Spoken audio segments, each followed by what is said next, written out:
Hey everyone, I'm Nick LaRovere, an insufferable know-it-all who sometimes makes a decent film, director and producer, and welcome to the Storyteller Podcast, TotalStoryteller.com.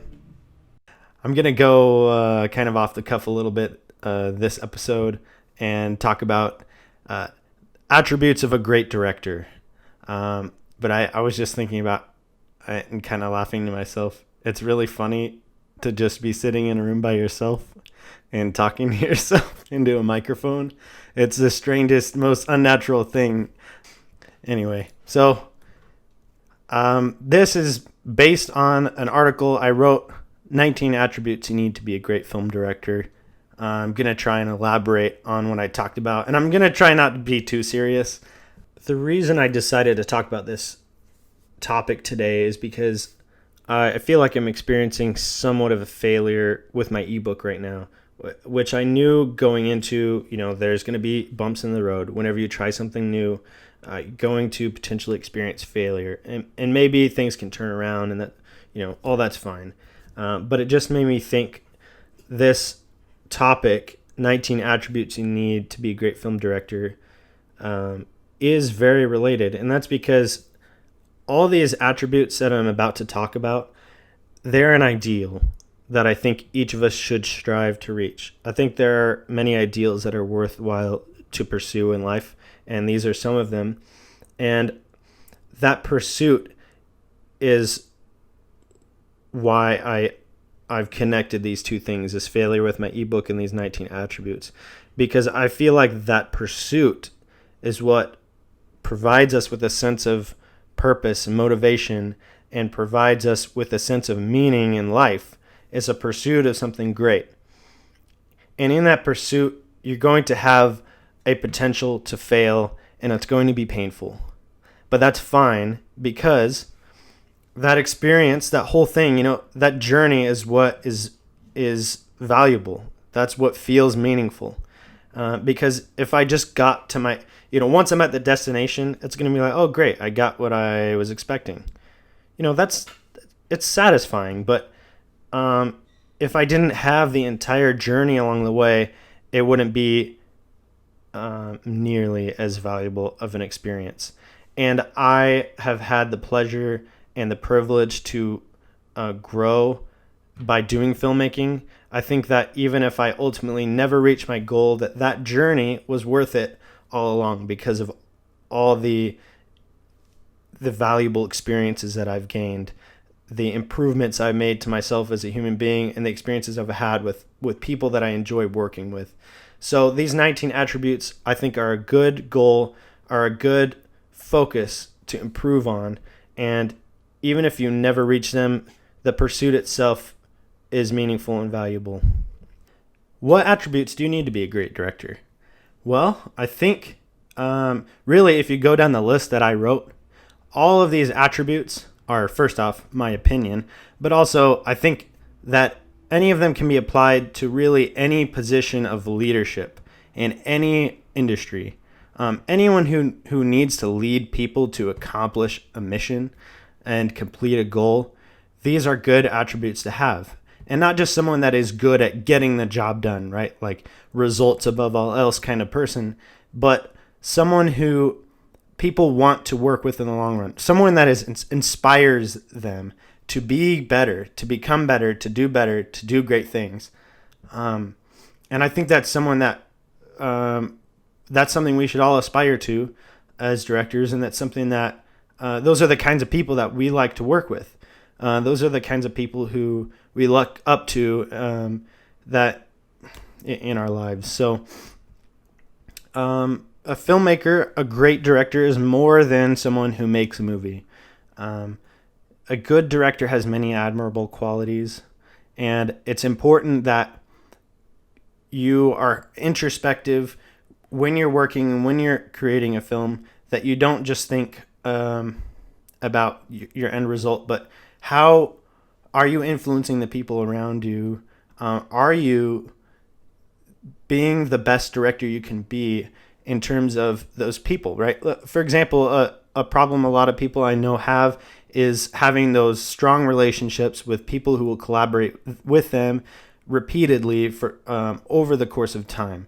And I'm not saying that it's because you treat people poorly, but maybe there are some things you could tweak in your behavior and the way you treat people that makes you an even more desirable person to work with, that where people are willing to go out of their way to do stuff for you because they know that you're going to reciprocate, because they know that you're going to respect them, that you do certain leadership things that make them feel as if their contribution is extremely valued. There's lots of things you can do to kind of improve your lot generally that aren't immediately obvious. So, like I said, these attributes are shared across leaders, business owners, filmmakers of all kinds. So the first one is stress tolerant. A great director can roll with the punches, be cool in a tough situation, and still make the decisions needed while under pressure. They don't crumble under stress and have healthy stress coping mechanisms in place. We all know that being on set it's a stressful place. It's a stressful position to be the director.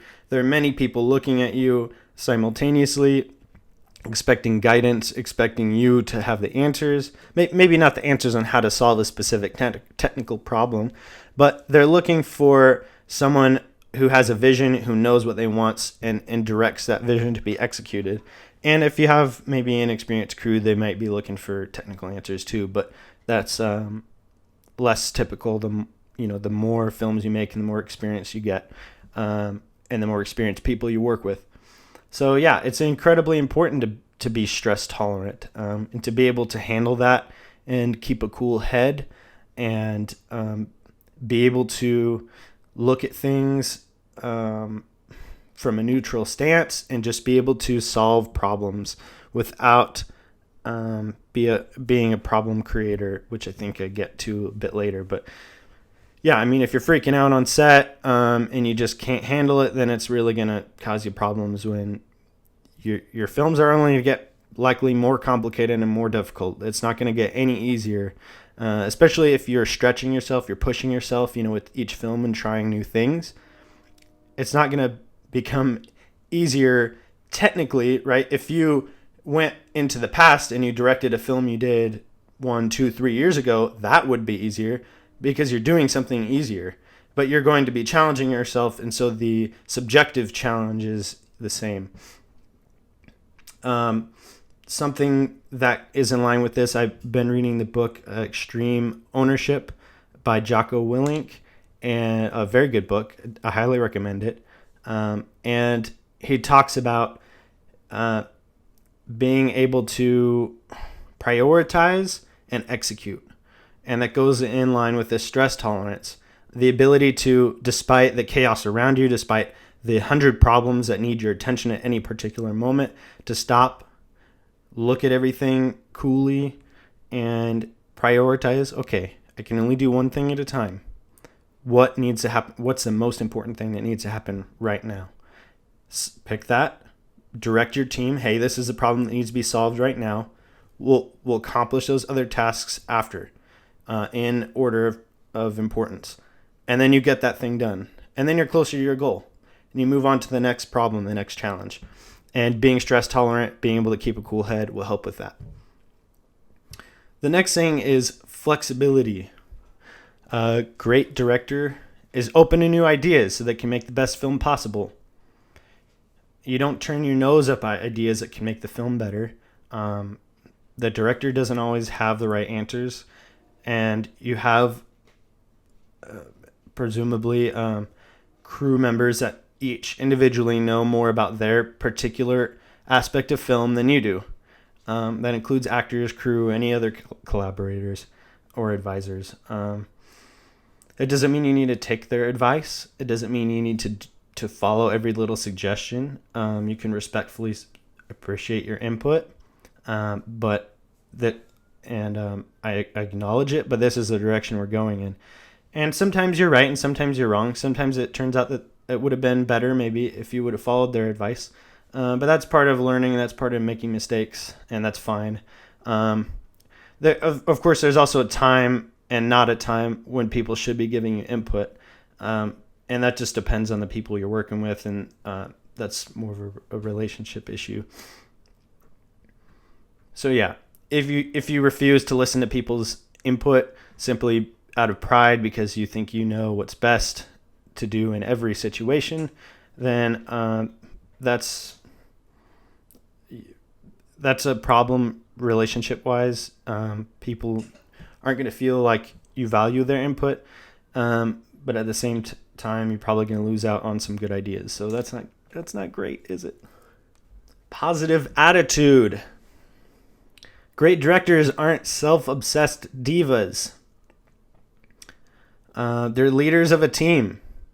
Everyone on set looks to him or her to set the standard for behavior. I know this is a little different. I don't think, you'd think, well, everyone's adults, right?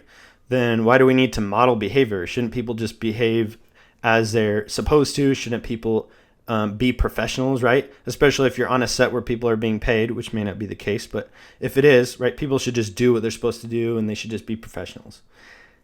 But people don't really work that way. To some extent they do, but it's largely about the character of that person. But even a good crew member, a very experienced, professional, cool-headed, great to work with person in the wrong environment is going to have a hard time maintaining a great attitude, for example.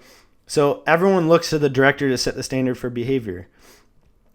I mean, there are other things that affect how people behave, right? If they feel that you're incompetent and you're making their job more difficult, that can affect attitude, things like that. But if you are gloomy, pessimistic, have low morale, things like that, it's going to be reflected in your crew. Maybe not immediately. Maybe you don't notice it because you're too occupied. But they feel it from you, and, it's going to affect them. It's just how people work. We're social animals. We mirror other people's behaviors, even if we don't necessarily want to. It's going to affect us, and so you want to be full of motivation. You want to exude those traits on set that you would like other people to do. Set the example.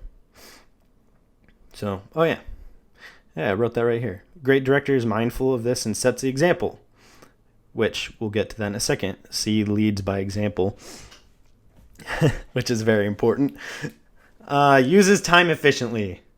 A great director has no time to waste. There's a movie to be made, and time is money, as they say. Great directors understand the value of time and use it properly. There's a time for everything. If it's time to rest, they rest. If it's time to work hard, they work hard. They try to maximize the time they have available. I think there's a couple reasons this is important. You might say, well, it's my film. I can do whatever I want, right? If I want to take my sweet time and be inefficient, then fine. But I think this is a good guideline, if nothing else. If you do nothing else but make films you want to make and you are bankrolling it, then you, of course, can do with your money what you like. But I think people have a more enjoyable experience if they feel that their time is being used well. I think it makes things more fun on set when you keep things rolling and things are rolling smoothly, right?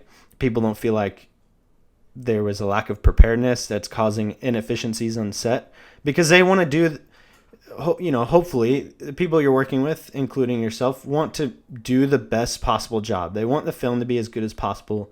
And it's painful when there are inefficiencies and apparent lack of planning and these sorts of things that cause time problems. And time is your money, even if you are the one paying for it.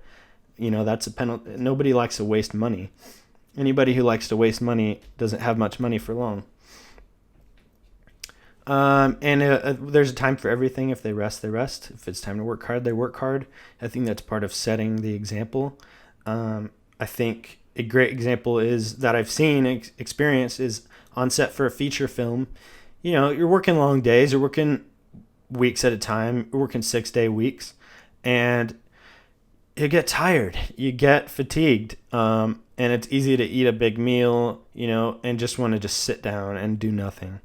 And I think it's not a requirement. I've obviously seen people not do it, but I think it's very helpful if the director sets the example by, all right, lunch is over, let's get back to work. They have a positive attitude. They show that they have energy and they want to get back to work. I think that helps motivate everyone else. If you are apparently tired and don't feel like doing anything and you sit around and you're napping, everyone else is going to follow suit with the director pretty much. If you sit around and you just dilly-dally, then other people are going to do the same. So, you're right. I almost forgot something. The other reason I think this is important is especially if you begin to be responsible to use the money that someone else gave you to make a film. I may be a minority in this opinion, but I think that art is not the be-all, end-all. I love art. I love filmmaking.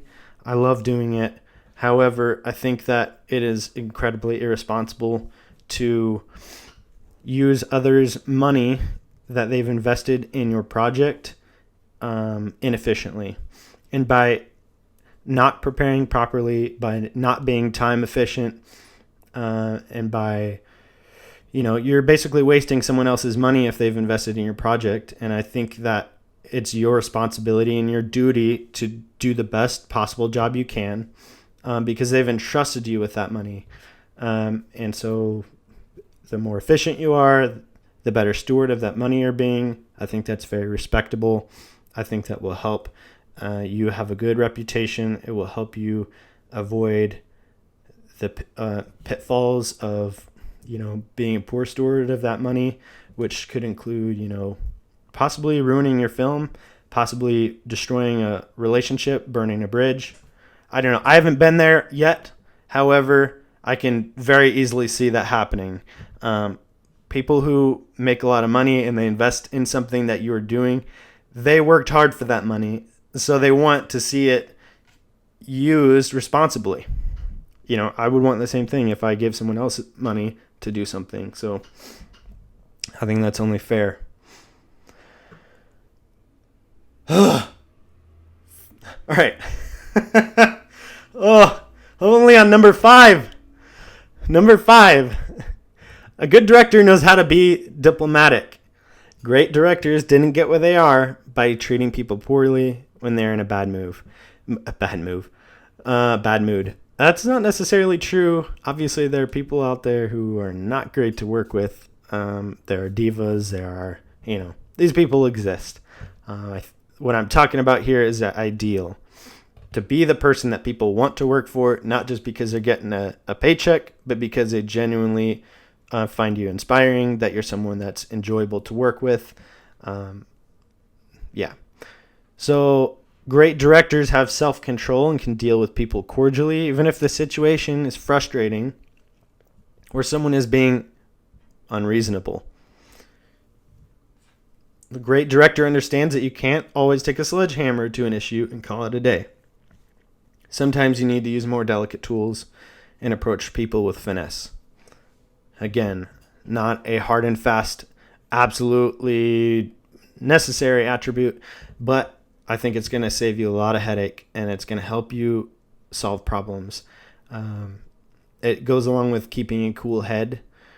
If you know how to be diplomatic, you can talk to someone who's being truly difficult and unreasonable, and you can get 20% better outcome just by keeping a calm head and talking to them and ask, okay, well, what is the actual problem? What is it that you're actually having an issue with? Sometimes someone will come to your set, right? You might be filming on location and someone comes up and is like, hey, what the heck are you guys doing? This is my property or whatever. I don't know. Sometimes things happen. Not necessarily, even if you've quote unquote secured a location, the unexpected can happen. Had this happen, was working on someone else's film, and I had the permission of the guy renting the location, but then the owner of the entire property comes along, and this is in a small town. He says, what the heck are you guys doing? I didn't give you permission to do this. And we're like, we got permission from the guy who rents here. He's like, well, does he own the property? Is his name on the deed to the property?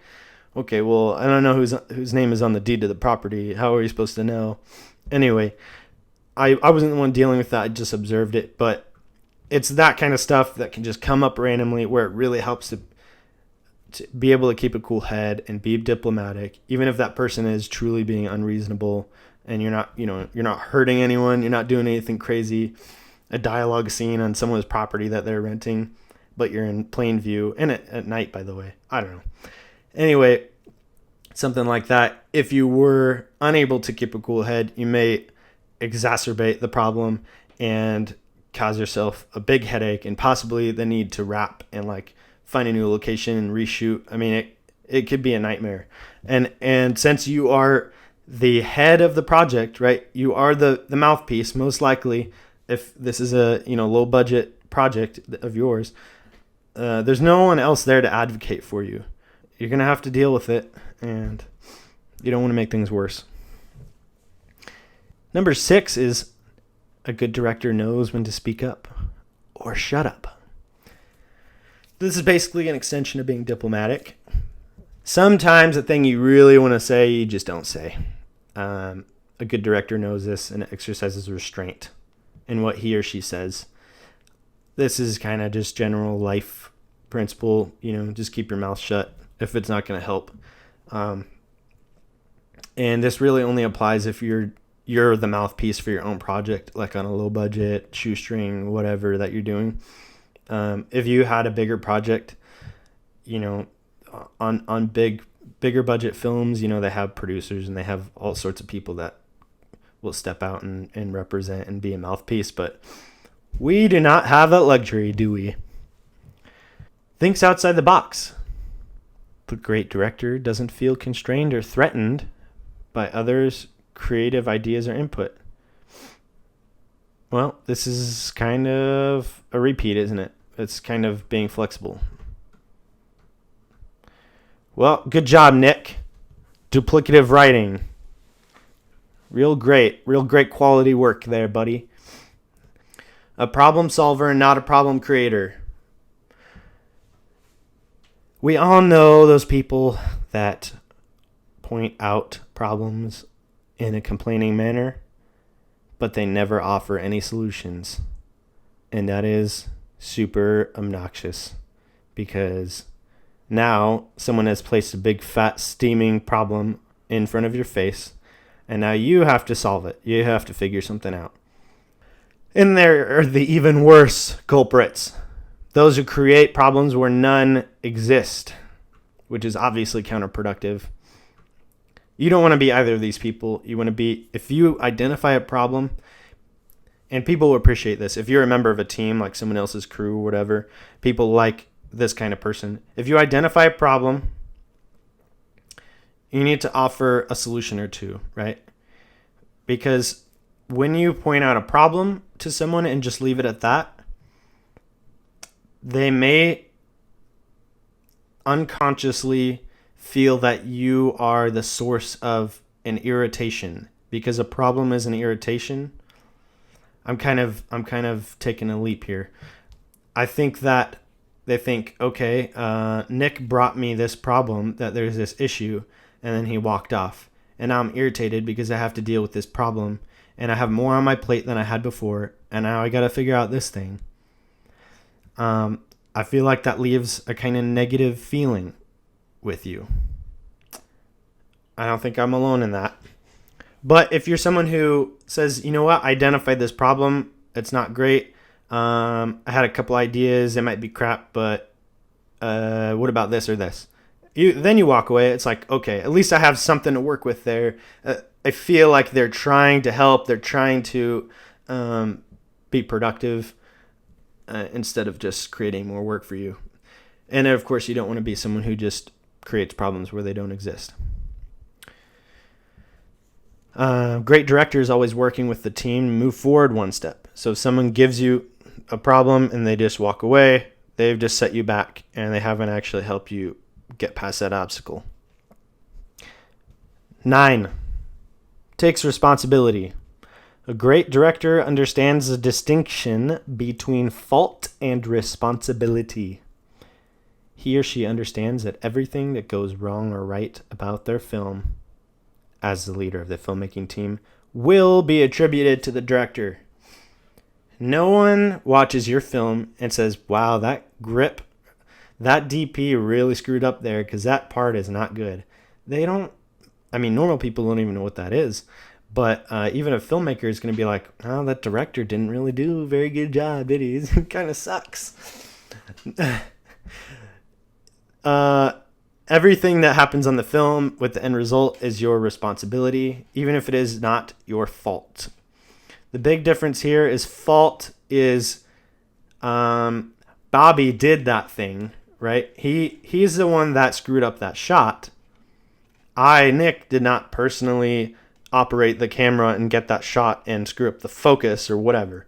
However, ultimately, it's not Bobby that's responsible for the end quality of the film.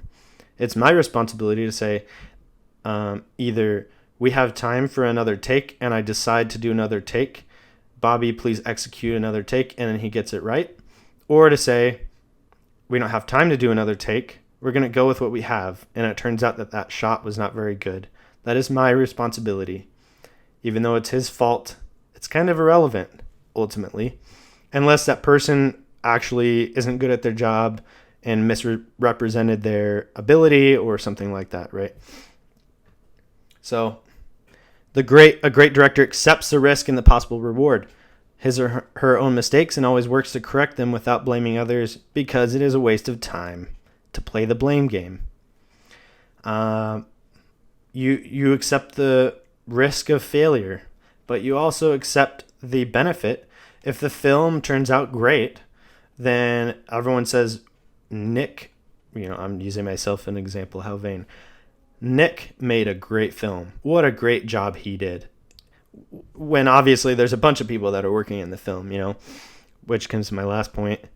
A great director isn't afraid to attribute a job well done to the members of the team that deserve recognition for their good work.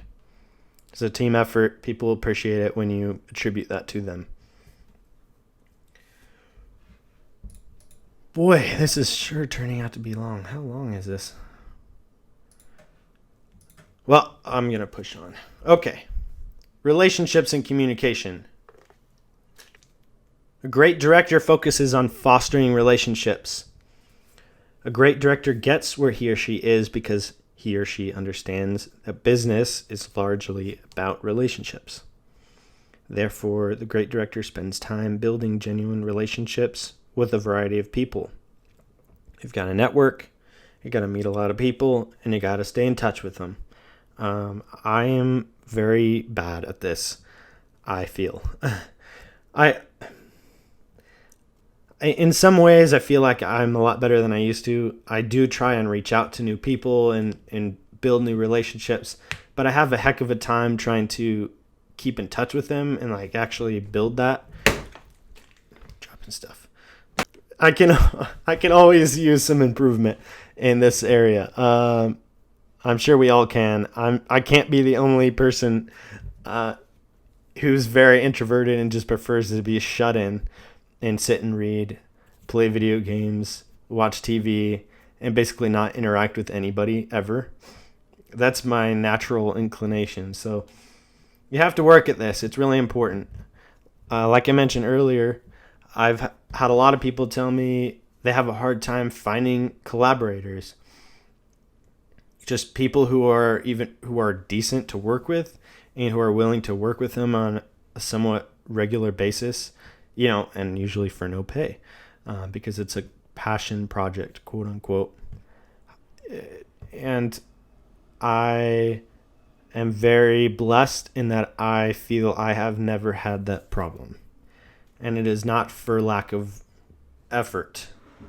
It is largely due to partially just my good fortune, but also investing time and money into relationships with other people. I always try and identify when I'm just going about life or when I'm working with someone on a film set, I try and identify people that seem like they would be great to work with, and I try and reach out to them and connect with them and try and collaborate with them at some point. And if I like them, I try and foster that relationship. And sometimes it has come in the form of gifts. Like I just give something to someone, frankly, like my sound guy, Kenny, who I've worked with for several years now. And we both kind of started around the same time. Like he had a background in other kind of audio, non-film, and he was getting into film, but he was already very good. And, you know, we hung out and we worked on a couple of films together. And, you know, I just a little gesture, like I bought him a little Pelican case to hold his mics. I didn't ask for anything in return. It's just, and I didn't do that like, oh, I'm gonna garner some favor with this guy. It's just, I like Kenny. I would like to work with him in the future. And, I wanted to show that I appreciate what he'd done for me. I'm just investing in a real relationship. And that's the kind of stuff that gets you long-term collaborators, people that want to work with you. You know, and I think focusing on improving your leader qualities in general helps with that, because you become someone who motivates and inspires, and someone that people want to work with. Anyway, I'm getting into the weeds on that, but build genuine relationships with people. It's important. 11 is communicates effectively. The great director understands that communication is absolutely essential to efficient and pleasant working conditions. He or she has spent a lot of time learning these skills and making sure he or she communicates as clearly as possible at all times. I am not good at this either. I feel like I am a pretty good written communicator. I always have been pretty strong in that area, and I get better all the time because I write and improve that skill. But I've been a very poor verbal communicator for a long time. It's something that I try and focus on and work on.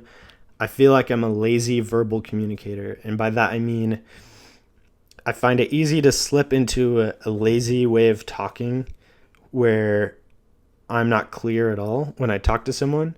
Like I just very unclear verbal communication, because it takes energy and effort for me to communicate clearly verbally. Like doing this podcast, I really have to think about what I'm trying to communicate with someone verbally. And that's, I'm not just talking about verbal communication here. I'm talking about communication in general. Most problems on set, with a project, with a relationship, lots of stuff can be attributed to insufficient or poor communication. You've communicated something, or the person who you have communicated to received information that was different than what you intended, or you have insufficiently communicated and not given them enough information to come to the conclusion which you wanted them to reach. And that's when breakdowns happen and issues. So it's really important that you focus on becoming a better communicator whenever you can, and not becoming lazy when you communicate. Another thing is a good director motivates and inspires. It motivates and inspires people to give their best effort, even when they aren't feeling energetic or particularly invested. Their passion is contagious. This goes with setting the example, with trying to be a good leader, with people following your, like I was talking about, if you're sitting at lunch during a film and you're lazy and you're sitting around and you don't want to do anything and you're clearly out of it and, you know, not excited, people are going to mirror that. You want to get people feeling invested and energetic. And I think it helps to be a good communicator, because if you can communicate a strong vision, actually, I'm going to get to that. If you can communicate a strong vision and you are clearly passionate about the project or passionate about what you're doing, then that goes a long way to helping motivate people. I think that people like a clear direction. And so by providing a clear direction and energy, people are likely to move in that direction, more likely. Good director creates and shares a common vision. This is super obvious in terms of film, right? Because theoretically, what ends up on screen is a collaborative effort between you and all sorts of different people. But it starts with a template vision that you provided to your team, right? A strong vision, and sharing that within your cast and crew is important for inspiring their commitment and best work to a film. And they can see, I know what he wants. That's something that's visual. That's something that is clear that we can work toward as a team, instead of some kind of amorphous goal. People need clear direction. And with the film, like I said, it's more clear what kind of things you can do in order to create and share that common vision. Things that I like to share are like visual references, aka not storyboards. They are a visual reference, but lookbooks. Lookbooks are super helpful. Storyboards are the obvious choice. It's like, look, this right here, this is what we are creating together. This is basically the film. Now we just got to bring it to life. A good director leads by example. A great director understands that leading teams to make great films requires sacrifice and hard work from everyone. And so he does what it takes to set the example of how others should behave. A good director is always the first one on set, ready to work with coffee in hand, and the last one to leave set. First one there, last one to go. I think that people who are working especially hard, certain positions are physically challenging. Cam ops, grips, basically anything but the director, right? The director has this supposedly cushy job, physically not very demanding. It is mentally demanding, but it doesn't help your crew's motivation if it looks like you get to kind of take it easy. And you might say, well, why do I need to put forth that extra effort? Like, I'm not actually needed there. And that may be technically true, but the longer your project is and the more you work with those people, I think the more important it becomes. They see that you are willing to put in the work that it takes to make the film a reality.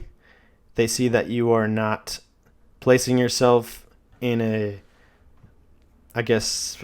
morally superior position, right? You're not better than anyone else, basically. Like, you're there to work until the work is done, just like everyone else. Ideally, you're pitching in a hand to clean things up and just do whatever you can, instead of just leaving it to everyone else, because it's not particularly inspiring. If you're just sitting there sipping on, ice cold drink or something while everyone else is working hard, that's not a good look, at the least. Well, we finally get to it.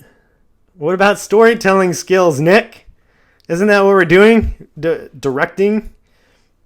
Yeah, that's definitely part of it. Funny enough, though, there's only 4 points. Okay, 15. Understands the filmmaking fundamentals. A good film director understands why they say you need to know the rules before you can break them, which is a common saying in filmmaking. The reason for that is basically, if you know the rules, then when you break them, which you will, you know what result you're attempting to get by doing so. If you're breaking them accidentally and you don't know what you're doing, you don't actually know, the end result you're going for.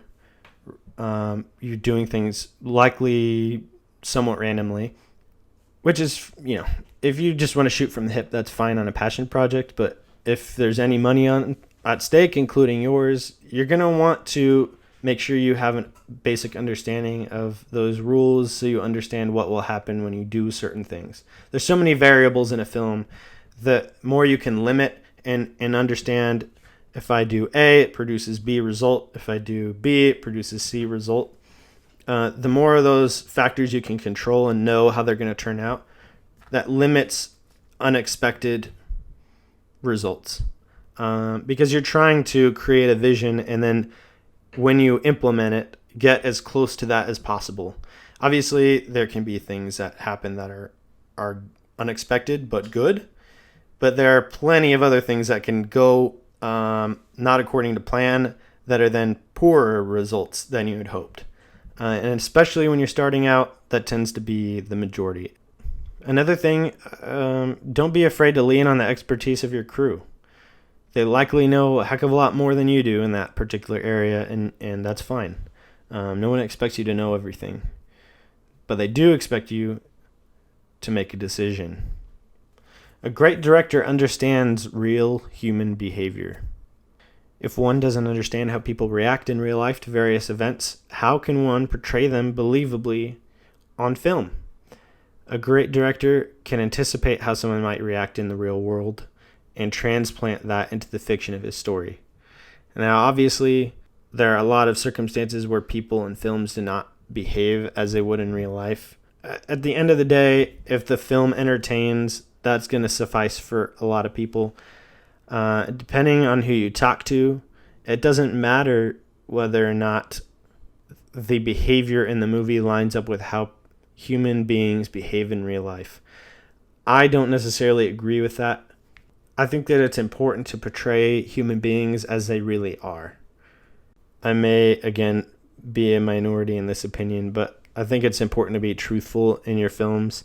Obviously, the events of your story they're not true because it's likely a fiction. But what I mean is, like I said, I think it's important that people behave in a truthful manner in the film in a way that people really actually behave, because our culture is so steeped in film and television and fiction storytelling that when we portray humans as behaving in a specific way repeatedly over and over and over again, people are saturated with that view of human behavior that isn't in line with reality. I think that's a negative just in general in life in our society.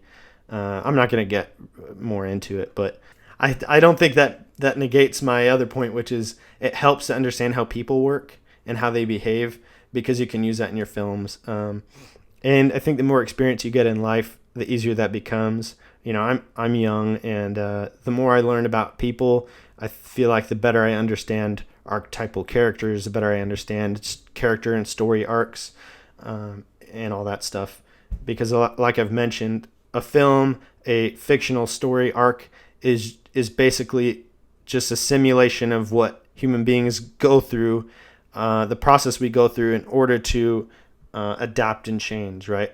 We start off with a flaw, we encounter obstacles, we fall and we fail, and then we have some kind of consequence at the end if we do not change, and then the character changes, overcomes that, and corrects, right? That's a process of learning, and so that mirrors real life, though people don't always make that correction, but it mirrors real life nevertheless.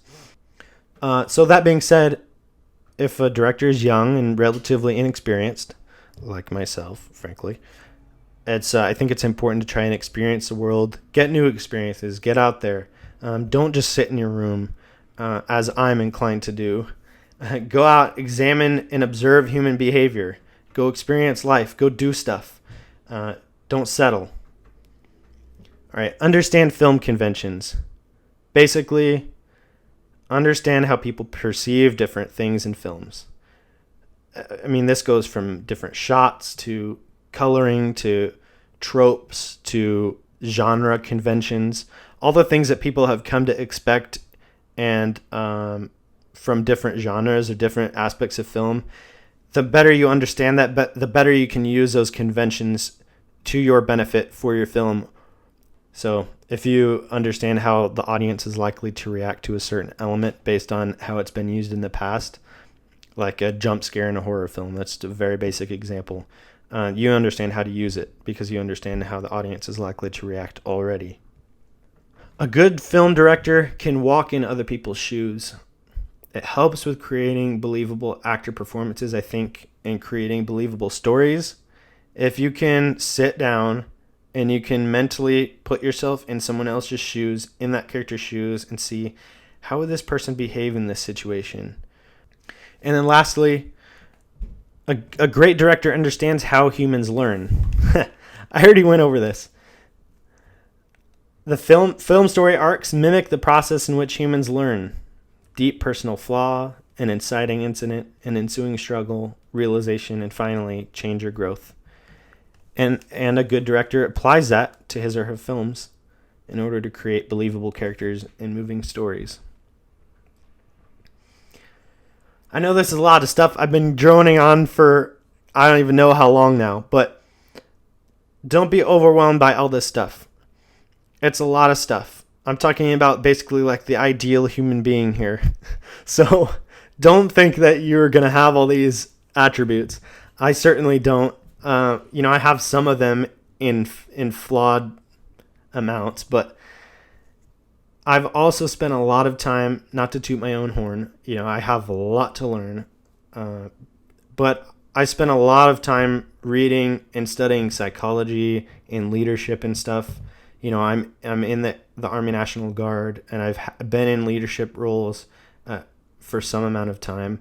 And before that, I was in a military boarding school for all of high school, and I had, I guess, an obsession with leadership and in self-improvement type stuff. And I had a unique opportunity to learn hands-on leadership, to study it on my own and read about it, but then also to apply that stuff hands-on at a young age. And most people don't have those kinds of opportunities. And so I've been able to see both from my own mistakes in leadership and from observing good leaders, what works and what doesn't. And I think that people who want to direct films don't necessarily think of themselves as leaders, but whether you like it or not, whether you think of yourself as a leader or not, that's exactly what you are. Well, everyone, thanks for listening to the episode. I'm going to be doing these sporadically whenever I feel like it. If you liked this episode, it'd be great if you subscribed wherever you listen to podcasts or on YouTube. I hope you got some value out of this. I know it's some repurposed content, but I think it's great stuff, and not everyone likes to read. If you have any suggestions for topics, feel free to reach out and let me know. Check out totalstoryteller.com. If you join the newsletter, if you join the community, I've got lots of great resources for filmmakers. I try and share cool stuff, helpful stuff that I wish I had when I started out with people whenever I get the chance. And last but not least, I'll just leave you with one last thing, and that is, if you feel overwhelmed by this list, don't be. All you need to do is pick one little thing that you could improve at, that you could do better. And just try and be a little better at it today than you were yesterday. Try and be a little bit better at that thing tomorrow than you were today. If, like me, for example, it's verbal communication, tomorrow, just try and put a little more thought into the words before you speak, right? Be quiet for a few seconds. Don't feel rushed to answer people. Give thoughtful answers. Just try it and be a little bit better today than you were yesterday. And next thing you know, you'll be a heck of a lot better at that particular skill than you were. That's it. Get out there and make great films. Peace out.